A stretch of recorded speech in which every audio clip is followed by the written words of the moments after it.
Selamat sore, Bapak dan rekan-rekan semuanya. Perkenalkan saya Muhammad Darin Alisham dengan NIM 23 115376 bersama rekan tim saya ada Mufti dan juga Rido.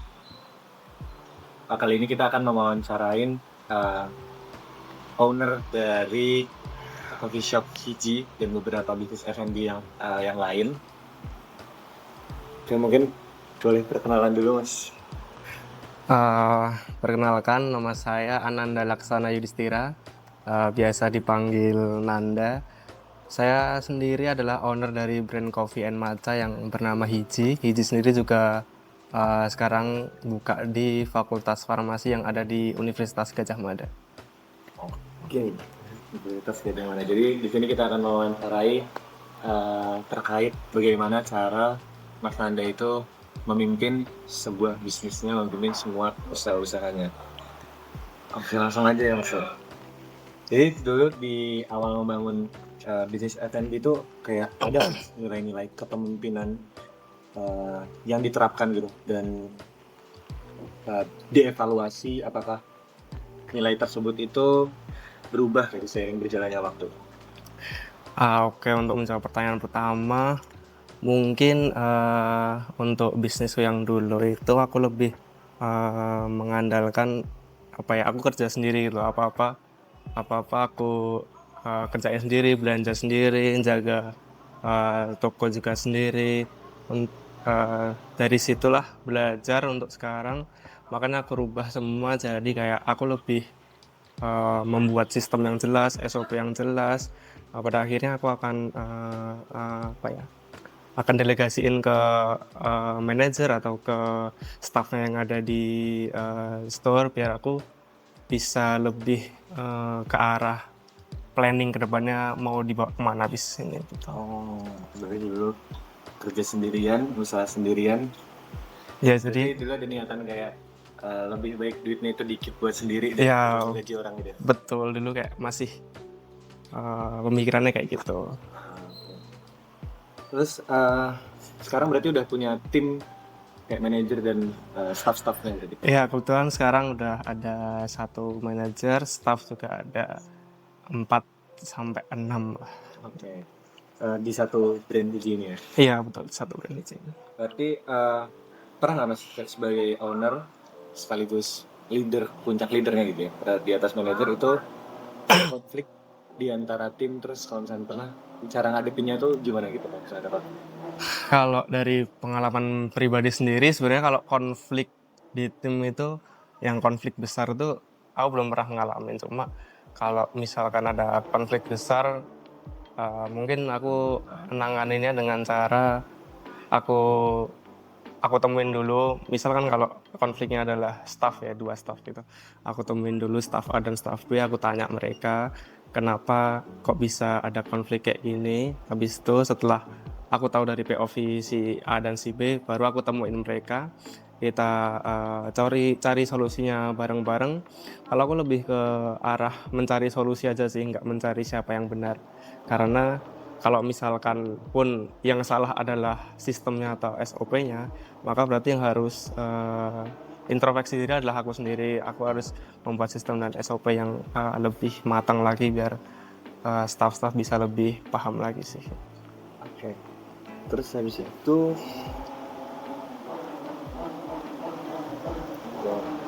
berarti pendekatannya itu kayak lebih ditemuin dulu satu-satu, terus habis itu kalau misalnya udah ketemu benang merahnya baru ini. Ya benar, nggak yang mengarah ke satu pihak sih. Harus dengerin POV 2 orang itu. Siap. Tapi Mas Anda sendiri sebagai leader gitu di bisnisnya, itu pernah nggak kayak ngebuat decision yang salah, keputusan yang salah gitu, dan berdampak banget terus kayak jadi pelajaran banget gitu buat Mas Anda? Kalau decision salah pasti pernah. Banyak sih harusnya kalau keputusan yang salah, cuma kalau yang aku pikirin sih bukan salah ya, cuma belum tepat aja. Kayak contohnya kayak dulu waktu aku punya brand yang namanya Pasta itu di situ lebih ke arah mungkin terlalu cepat dan masih belum banyak belajar ya. Terus yang paling salah tuh menurutku karena di situ aku kayak gaya gitu lah, udah bisa buka ini. Nah, mungkin menurutku yang salah adalah aku enggak bilang ke orang tua gitu, karena dulu pengen kayak, ya aku pengen buka ini biar orang tua aku tahu aku bisa bisa ngel- ngelakuin bisnis lah gitu. Cuma ternyata menurutku restu orang tua itu juga penting, kalau misalkan kita masih hidup sama orang tua, menurutku itu tuh penting. Terus itu sih paling. Sama mungkin keputusan ini lebih untuk pelajaran itu sih, sama paswa itu kan nggak berjalan lancar sesuai rencana ya. Mungkin pelajaran yang aku ambil adalah enggak terus-terusan kita harus mempertahankan bisnis yang udah sebenarnya nggak survive gitu. Kita harus berani kayak ambil keputusan bahwa bisnis ini udah nggak bisa lanjut, ya udah kita cut aja bisnis ini, kita move on ke mungkin opportunity yang lain gitu. Berarti sempet kayak ngerasain nggak ada pembelinya di hari itu gitu. Ya pernah ada sehari nggak ada yang beli, sehari cuma satu yang beli, ya kayak gitu lah. Oke. Kemudian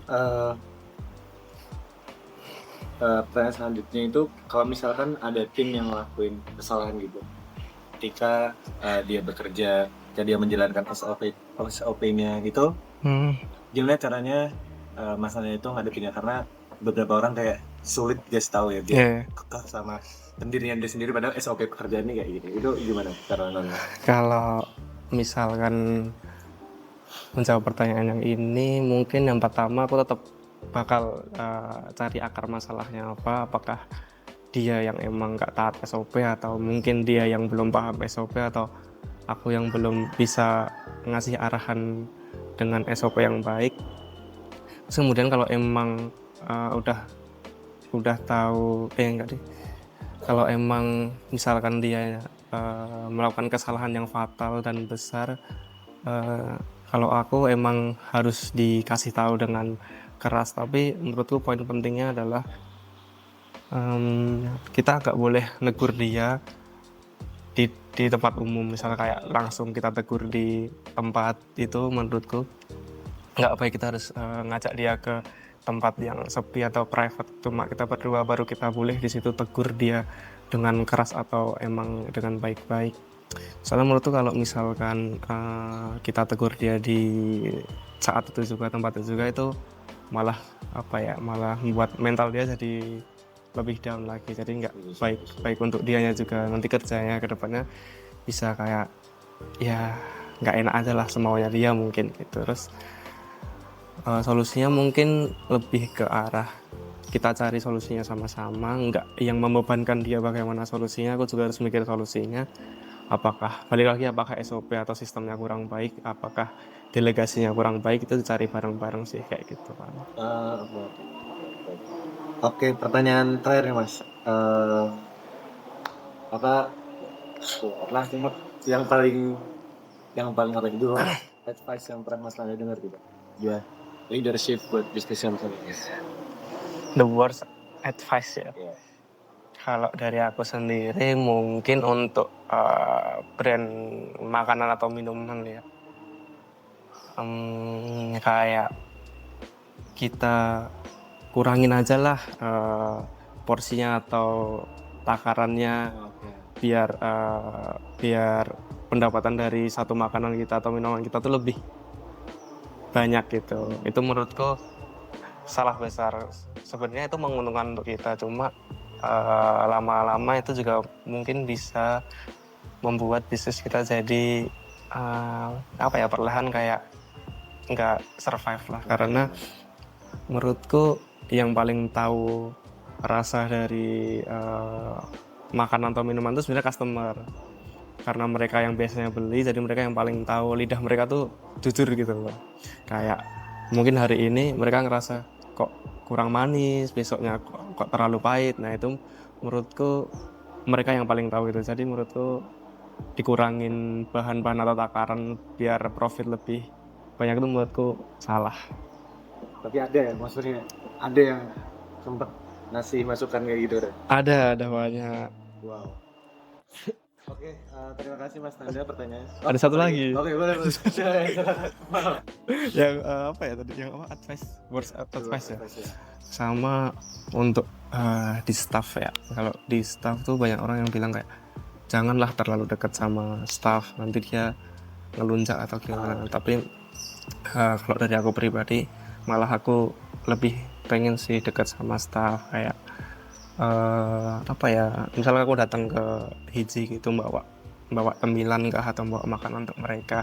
Cuma di mereka mungkin untuk mereka juga itu kayak nggak ngerti ya kenapa, tapi mungkin di alam bawah sadar mereka ngomong kayak oh ternyata ownernya care sama kita. Nah di situ kayak ketika kita punya apa ya koneksi sama staff kita tuh mungkin nanti si staff ini juga melayani customer tuh juga lebih enak gitu loh, karena ownernya sendiri juga care sama mereka, ya kita sebagai staff juga harus care sama customer kita gitu. Oke. Wow. Oke. Cukup. Oke, terima kasih. Mas Anda pertanyaan udah habis. Soalnya, jadi terima kasih banyak Mas Anda atas waktunya. Sekian dari kami. Terima kasih. Assalamualaikum warahmatullahi wabarakatuh. Waalaikumsalam warahmatullahi wabarakatuh.